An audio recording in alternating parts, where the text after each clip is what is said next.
for anyone who hasn't had the pleasure of meeting Tami yet, you just wait. So Tami owns Unscripted Healing. And so if you want to explain what that is and who you serve through that. Yeah, I would love to. And thank you so much. It has been an absolute blessing to have you in my life. The timing was absolutely perfect. And I felt like I met like my soul sister and meeting my soul tribe through doing the work that I do. I came across unscripted healing and inner child work because I needed it myself.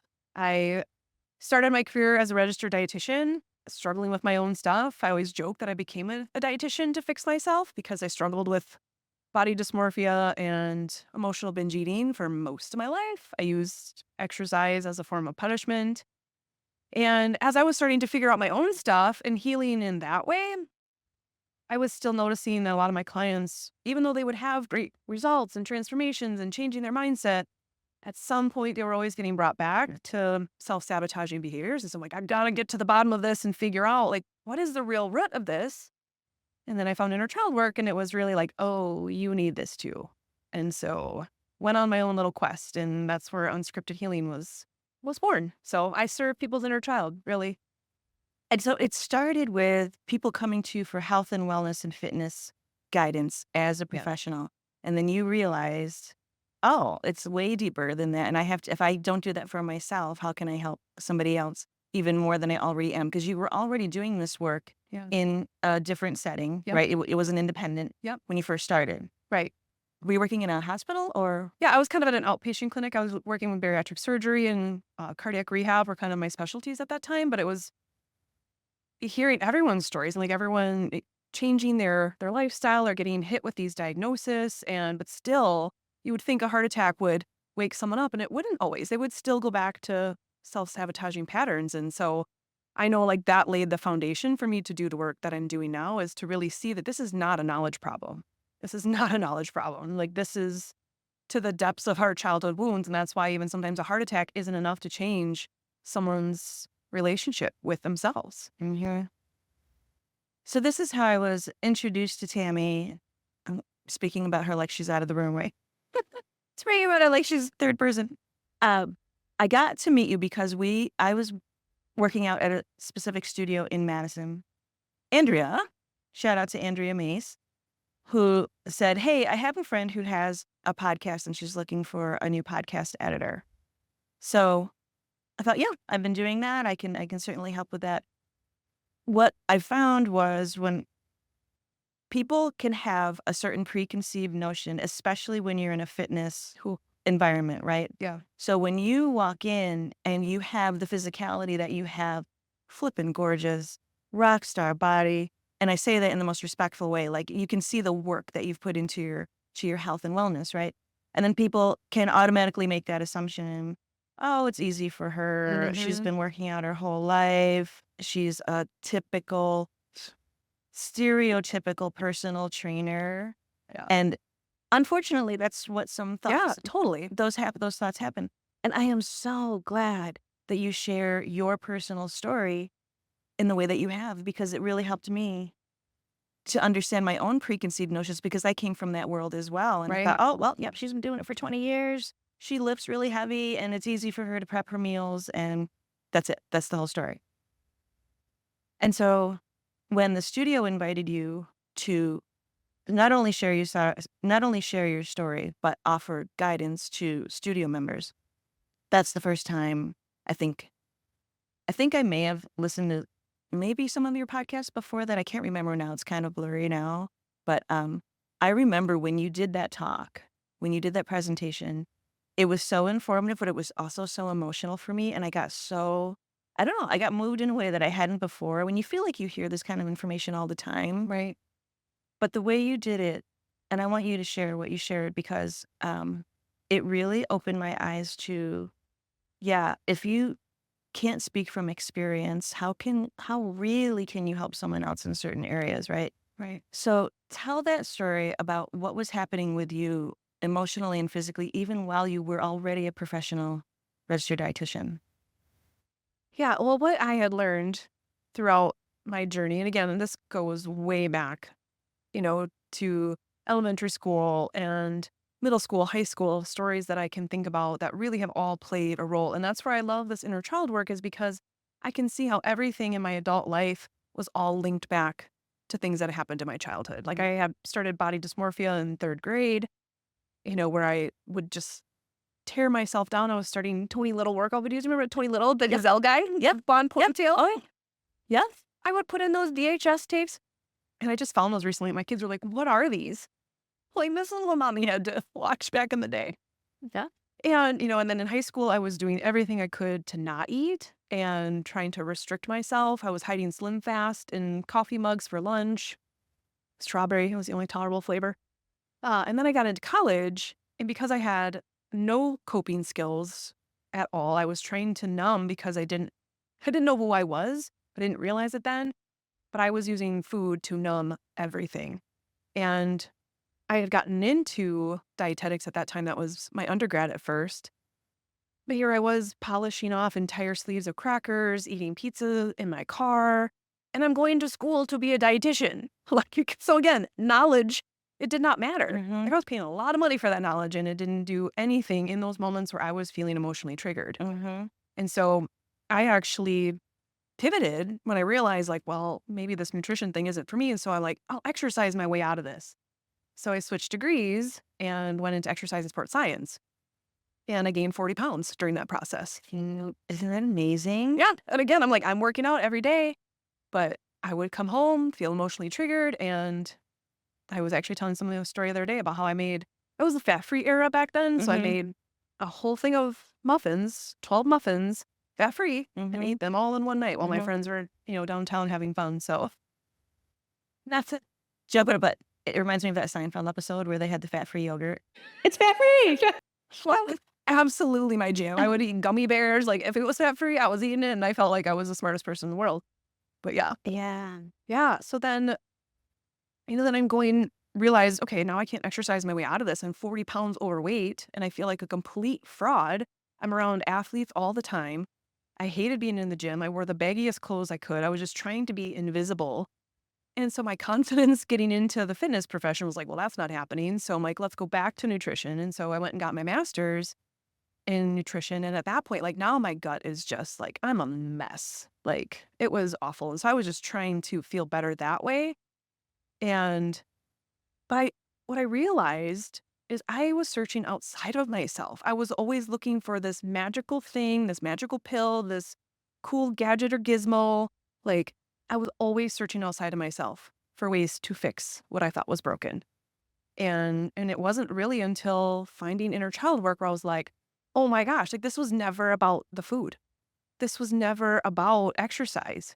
This was always something so much deeper. I was just using those things to cover up what I wasn't really willing to see or look at or heal at that time. Okay. So what was the first revelation that you got to that you started to examine? Like, how did you even get there? Like, how did you Yeah. even that just came to you? Or did something come across your radar where you said, oh, that? I think it was so my daughter, I remember distinctly on her second birthday, it was that weekend, I'm getting ready for her party. And I was trying to find the baggiest clothes I could wear. And I just remember looking in the mirror and saying the most horrendous things to myself. And I had clothes all over my bed because I looked fat in this and I looked gigantic in that. And so I had all these clothes on my bed. And finally, I just put on the baggiest jeans I could. And I was invisible that day. Like, I don't have a picture with my daughter on her second birthday because I was so ashamed of how I felt. And that was my rock bottom Mm. because I told myself, and I had a hard time even thinking I would want to be a mom because my body dysmorphia was so bad. I was like, I can't trust that I'm not going to gain 7 pounds in a weekend. How am I going to trust myself being pregnant? So I had a hard time even like coming to terms with being a mom because I was so like locked in this world of judgment and guilt and shame about my body. And so when I remember getting pregnant with her, that was the first time it was about somebody else. And that was the first time I was like felt some freedom around that. But then it just escalated to where I never made myself a priority because I was a mom and I was doing all of the things, but I was so depleted. But that was my rock bottom when I realized like I am the mom hiding behind the camera.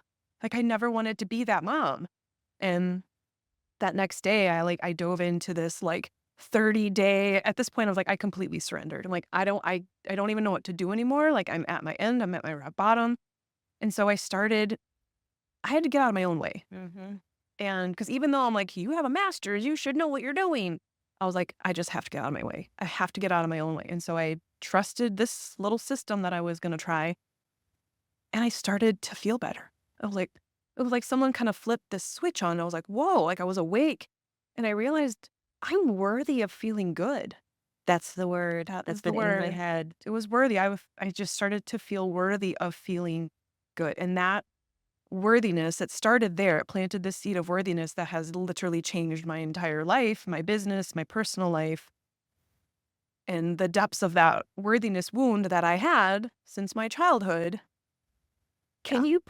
Can you remember a point in your childhood where something happened or someone said something where it made you feel like, "Oh, I'm not good enough"? Was there one specific incident?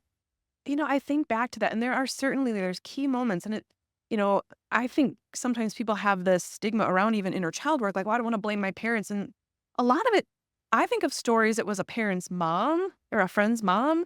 It was a gym teacher. It was messages that I received at school. It wasn't always about my parents. Like I have two very loving parents, but they Mhm. had their own childhood wounds. They were going through their own stuff. They had four girls. My mom was 22 when she had me, and I'm the youngest of four. So like, Oh, wow. yeah, there's a lot of stress and a lot of things going on there.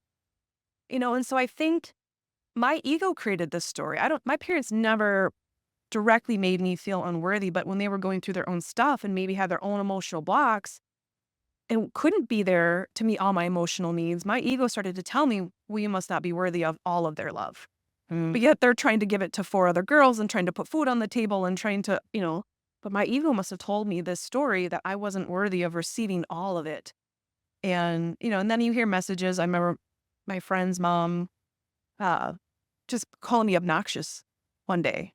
I mean, I was probably in first grade or something. Your friend's mom Yeah. called you Yeah, like we obnoxious. were just having fun and just made this comment, and I'll never forget that. Like, I don't have many memories from my childhood, which I now know is also a form of trauma, which is blocking that out and dissociating. But I will never forget that. And obviously, there's a reason because that was when I was taught, like, you're too much, Tammy. Mm. And so that was also a message of you're not worthy of being seen. Like we don't need you to shine that light or to be that loud. And so I've spent my whole life trying to like just fit in and play it safe and stay small and that was this message. And so like now trying to do a podcast and do all these things I'm doing now, it's been very triggering, but also very healing to be able to let her feel seen and feel worthy of being seen. That's what I wanted to get you. Thank Yeah. you for sharing that. Yeah. Because this whole purpose of what I'm trying to do with everyone too is to shine a light or just to talk to women who are putting themselves out there despite Yeah. those thoughts that still might run. So I shouldn't be visible because I'm not worthy of success. Yes. I'm not good enough. I'm not as good as somebody else who's doing that thing.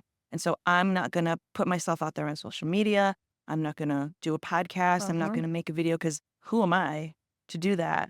So all this time you've been helping women get to those places that can help them heal emotionally so that the physicality and the health follows, right? Yes. So that's unscripted healing. Yeah. So talk to me about how you've been, and I want to say between working with people one on one and in groups and the podcast, it's not limited to women. No. So on your podcast, you have men on the Yeah. podcast talking Yeah. about deep things. Yeah.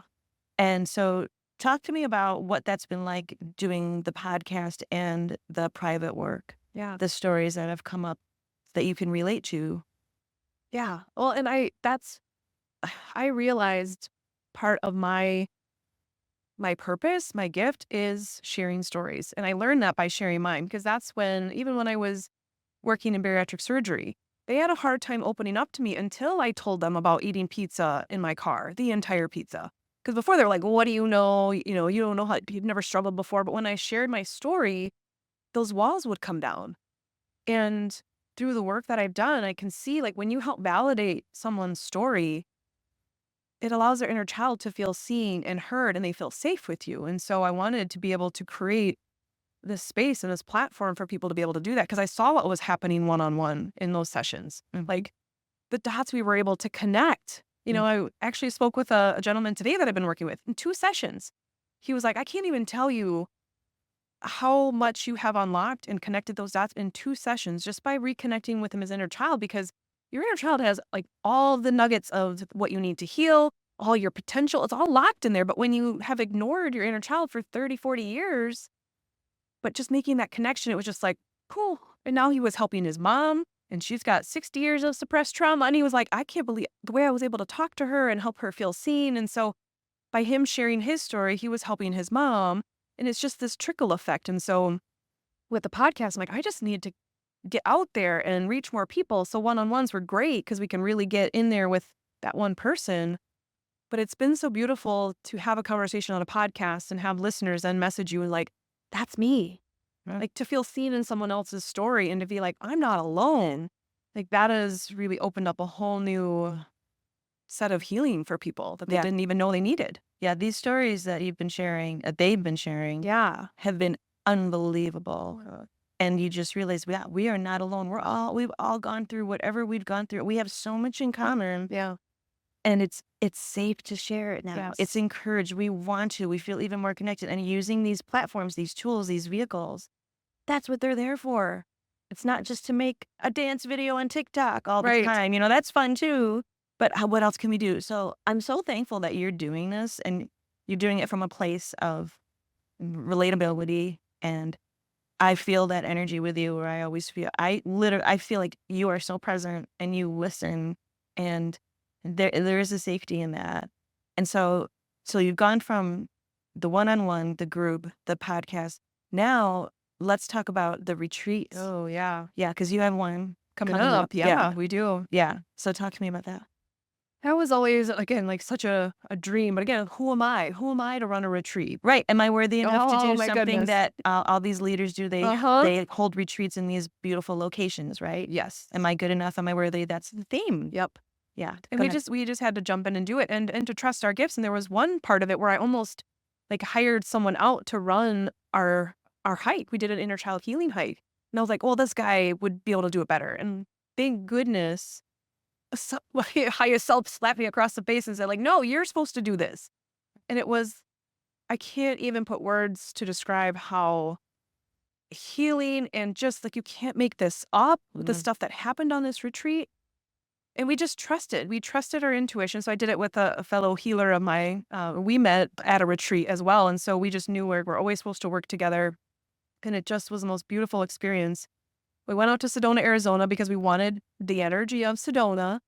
And it definitely made an impact. But it was really about helping these women just really, truly connect with their inner child. Like, no outside noise.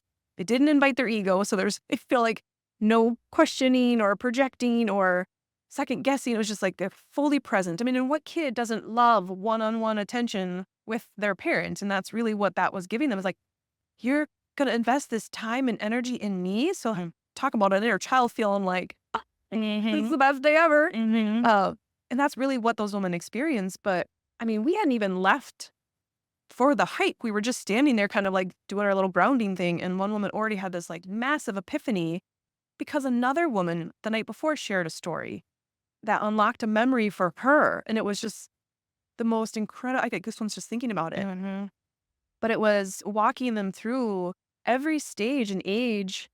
Like, where do we need healing? Where is your inner child calling you back and saying, I need you to come back to this? Feel our way through it so we can move on. Like, your inner child doesn't want to stay stuck. Yeah. It wants to move through it. It wants to experience joy and love and all these things. But if we don't ever go back and validate those experiences and feel our way through them, we stay stuck in sadness and pain and, feeling scared. But like, if we can go back and kind of reparent, like, what did your inner child need in that moment? What do you wish someone could have done to support you? Because when we think about trauma, it's not necessarily the event itself. It's the support we did or didn't receive around it that creates the trauma. Because as you've heard in a lot of the podcast episodes, people always say that I never told anyone. Yes. Oh, I can relate to that. I can relate to things that I remember that I never talked about. Yeah. And that if people would have been able to feel safe enough to go to their parent to tell them what just happened, it could have changed the trajectory of their lives. Krista's episode, Yeah. around sexual assault.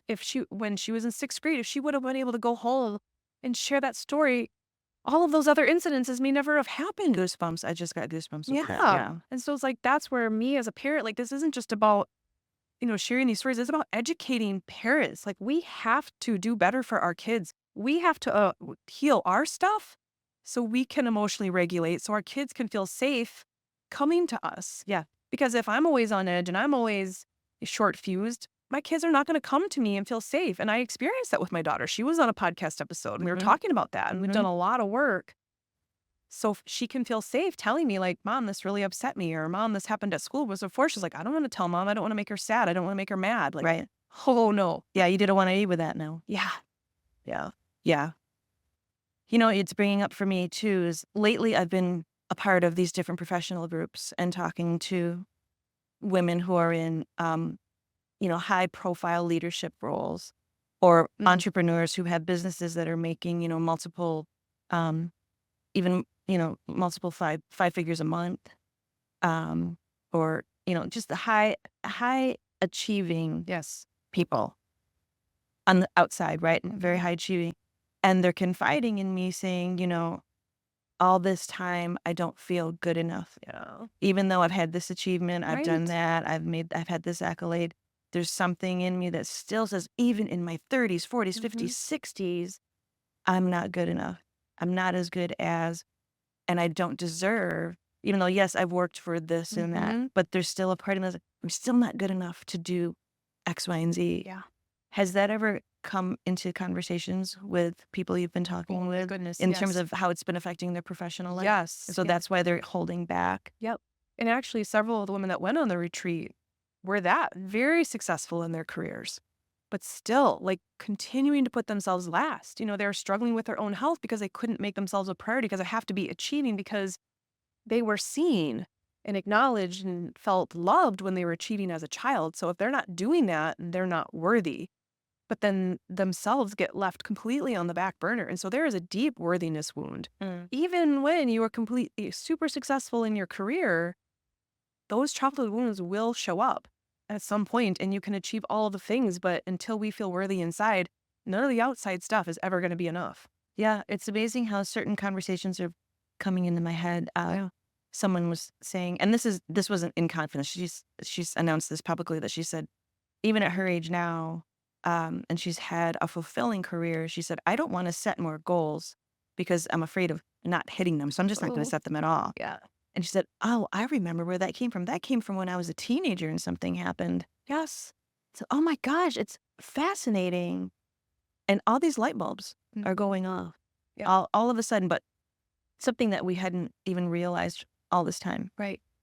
So that's another reason, a big reason why I wanted to have you talk about this, because it's been coming up so much in conversations with me and other people for the last 6 months. There's no coincidence. Interesting. And you see, you go to a networking event, you go to a chamber meeting, you go to a business coaching thing, and you're in this room with people and you have this perception, well, they're successful. Look at them. I don't even deserve to be in this room with these people because look how much they've achieved. And one by one, in this one session I was in, people were standing up talking about, and the main theme was they either didn't feel loved enough or they didn't feel good enough. It was the two buckets. And the main one, don't feel good enough. Yeah. So then talking about putting ourselves out there, and you put yourself out there with this business, with this podcast, everything that you do on social media, you share a lot of personal things on, say, Instagram. So I remember you saying, as you were putting this service out there into the world, that maybe not everybody was receiving it in the way that you were intended. And maybe it could have been a reason for you to say, oh, you know what? Forget it. I'm not going to do this. Yeah. Did you experience that? Oh, yeah, definitely. But you still did it anyway. I did. And some of that stuff, now I'm much more quick to realize this is happening for me. And in that situation, things were completely misconstrued. I was thrown under the bus. And in previous years, I would have completely shrunk down. And I did for a while. And I went into kind of a pretty deep depression because this place had meant so much to me. And in a way, it helped me find a version of myself. And so when all of a sudden it was like I was almost being personally attacked and my credentials and my morals were being put in question, I was just, whoa. And I had to take that moment. But really, it helped me like, no, I know who I am. I know the true story. And I'm going to continue to put myself out there and share my message. But like, it's certainly like it took me back because that's one of my a deep wound is to feel misunderstood. And so that one really hit me hard. But it's like, okay, then I need to get out there and express who I truly am. But at that time, it forced me to learn, well, who are you, Tami? Because even though I had started to find a version of myself, looking back, like, whoa. So that was, you know, gosh, that happened in 2017. Wow. That's, wow, that just hit me. Had done a lot of work since then because I was, really a shell of who I was at that time. But I can see now, like, I needed to learn how to stand up for myself. I needed to realize I was worthy of being treated better. And that really kind of catapulted me to just stand a little firmer in who I am and what I stand for. Mm-hmm. Yeah. And in a weird way, it was a gift. It They gave was. you a gift to Absolutely stand was. in your power, Yep. to claim your power, to remember your power, and provide the service. Now look at the service that you're providing for all of these people who are coming forward and had never talked about these things publicly before. Like, I remember one person that was on your podcast, a gentleman, who that was a lot. Never talked about a story ever. That was a lot for him to share, and the gifts and the healing that's coming from all of that, the ripple effect of all of that. So that's the message I want to leave everybody with too. How would you explain it to someone who says, I'm holding myself back. Yeah. I know I should be putting myself out there more, however I want to do it, however I can express myself. But I'm afraid that, I think I talked about this with Laura on the last episode, I'm afraid of not looking professional. Someone's going to say something, if I'm sharing something, that's a little too personal to share on LinkedIn, but if that's something you really have a compulsion to share, I think that's just it, is like, if you have that urge to share it, then you should share it. Like, if that's your intuition saying, maybe your vulnerability would be really powerful here. Like, I find my vulnerability is my superpower now. And the more I share those things, the more people can relate to me because it gives them permission to be more of who they are. Yeah. Like, we're all desperately wanting to get rid of the masks, but it feels really unsafe. When your ego has told us, and the way I talk about ego is it's basically like the protective, like, older brother or sister to your inner child. It wants to protect them from feeling any pain, discomfort. When you don't feel loved, your ego will swoop in like, well, if you're perfect, they'll love you. So let's be a perfectionist. So you carry that story your entire life. And so when you're not perfect, ego's like, what are you doing?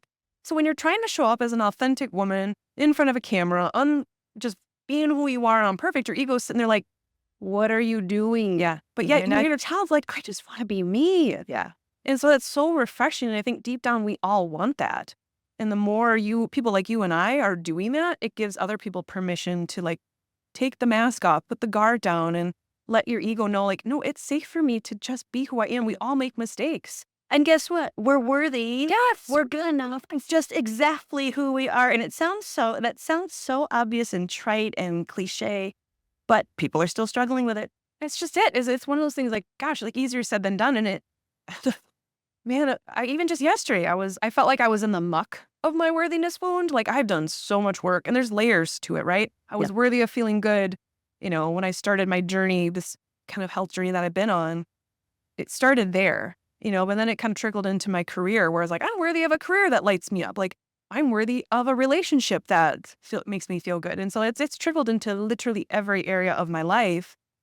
And yesterday, after talking to you, we knew this week was going to be a huge shift in energy. And I was like, am I in the muck of this worthiness thing? Like, I'm still working on it, but I know I have to get to those levels to really be able to fully express who I am. But you're right. Like, we are all worthy, but your ego is going to find ways to kind of tell you, like, are you sure about that? And I have to be like, yes.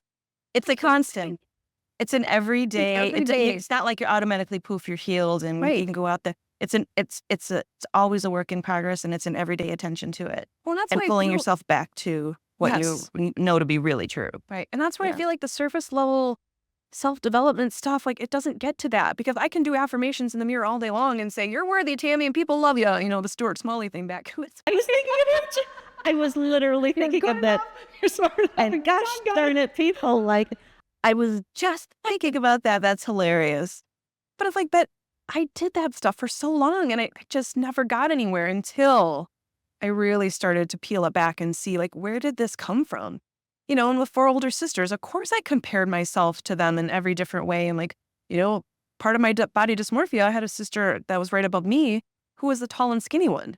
Well, here I was, you know, more, I like to think of, she was Venus and I was Serena. Mhm. So I told myself later, you know, but I always thought like, well, because people would comment about her. They wouldn't make fun of me because I wasn't overweight. But I'm like, where did that come from? But it was because they were always talking about, oh, you're so tall and skinny. And I'm like, well, what am I over here, chopped liver? Well, what my ego said was, you're not good enough because you're not as tall and skinny as she You're is. not good enough because you're not like And her. that's like, whoa, I can just see that go throughout my whole life. And the whole, you know, not being seen. When my 7th grade FIAD teacher, I scored a goal. He's like, well, it looks like we got a hot dog on our hands. I have heard that in my head. So having a podcast and doing these bigger, I hear that. Don't be a hot dog. Yeah. God forbid that you put yourself out there. Yeah. Yeah. So now doing this kind of stuff, and it's like, well, there you go, Mr. Savansky. Not be a goddamn hot dog and own it. Yeah. And it's like, and look at all the goodness that's come out of that. So now all that great energy that's been circulating around with all the people you've been talking to and all the breakthroughs people have been having, now you have something coming up possibly in collaboration with Tellurian locally. So talk about that. Yeah, well, and it was after, I've been thinking this for a while, but especially after Krista's episode when she was talking about sexual assault, is I had a moment afterwards, I'm like, whoa, like these episodes are getting more and more triggering because someone listening that hasn't processed that or maybe has even blocked it out, you know, if they have an emotion come up and they don't know how to process that or deal with that, like, yes, I'm here. Like, well, the work I do is to help people hold space for them and share their stories. I'm like, I need to have resources for people. But I had to get out of my own way because I had been in my head about my worthiness when I have to go ask businesses and companies for money to sponsor my podcast. And I was getting in my own way. I wasn't reaching out. And after that, I was like, whoa, this is bigger than you. You have to do this for your listeners. You have to put yourself out there so you can have resources for these people so they know where to go to get help. And so that day I got into action and I just started sending messages and was like, hey. And I had the most incredible meeting and learning so much more about their services. They do so much more than that I knew of. You know, I think some people, same thing. You have this perception, oh, you do this one thing. Yeah. And then I learned like there's so many other things and services. And it's like, how do people not know about this? Yeah. And unless, you know, you're going through addiction and you need recovery, but there are people that are using alcohol every single day, not realizing, don't call themselves an alcoholic, but not realizing how much they're actually using it to cope. And so there's all of these opportunities for people to learn about how to get support. Like we all deserve support. What inner child wants to be left alone to figure it out by themselves? Right. And so when we actually allow ourselves to get support, we feel worthy of that. Right. Yeah. And so so it's worthy of the help. Yeah. So it's been exciting to see like this kind of catching on and spreading the message of inner child work and getting more support and really reducing the stigma around mental health because really, to me, it's just everyone's inner child screaming, help me. I don't want to stay stuck here. Yeah. And so if I can help anyone's inner child feel seen and heard through that and then have support for them, like that's my mission and my purpose. So great. So great. Thank you so much. So where are all the places that they can find you and follow you? Yeah. My website is Unscripted Healing. So unscriptedhealingwi.com. And I share, there's so much resources on there. Because like I want people to go there and feel like they can learn about what are childhood wounds, you know, where does this trauma come from? Because this is new to a lot of people. Yeah. It was new to me. I really hadn't heard these conversations with this language of inner child. Right. So, yeah. Well, and that's just it. It's like when people think of it in different aspects of mental health, you've heard it in some way, but when you hear from the inner child perspective, I think it just changes it for people like, whoa. Mm-hmm. And you can see the reasons that we self-sabotage and beat ourselves up and stay stuck in that cycle. When you really see it as like, oh, my ego is just trying to protect me by emotional binge eating so I didn't feel that. now I can have gratitude for my ego. Like, I understand why you're doing that. I don't need you to do that anymore. Thank you for trying to protect me. Yes. Yeah. But I can protect little Tam now and feel this and move through this. I don't need you to numb this anymore. Right. And so it changes that. And you can have compassion for yourself when we get in our own way, when we sabotage ourselves, because now you can see it from a totally different perspective and that it really was coming out of love. But now we need to be the role model. We need to be the superhero for our inner child. And that just changes everything. Because now why wouldn't I want to show up for her? Why wouldn't I want to be that person in front of the camera for her? She told me that on my 3rd grade picture. That's right. Oh my God. Yeah. Your 3rd grade picture you wrote on the back. What did it say? Make sure you let everyone see me. So I saw that. I just bawled. Because like this whole time I've been trying to play small and not be seen, not be the hot dog. And she wrote, my 8-year-old self, make sure you let everyone see me. So she was talking to her future self. Oh my gosh. Like, we're going to have to come back and talk about all the spirituality stuff. Oh yeah, a whole other episode. Okay, so the website, The website. unscriptedhealingwi.com. wi.com. The podcast is called Unscripted Healing. Yes. And it's an audio podcast and a YouTube version. Yep. So you can find it on YouTube at Unscripted Healing or Tami Talks Unscripted Healing on Spotify, Apple, all of those things. So I do a weekly podcast and it's just sharing people's stories. I mean, I have just some of my good friends. I have people from the gym, having the executive from Tellurian on there. They're coming up. Yep.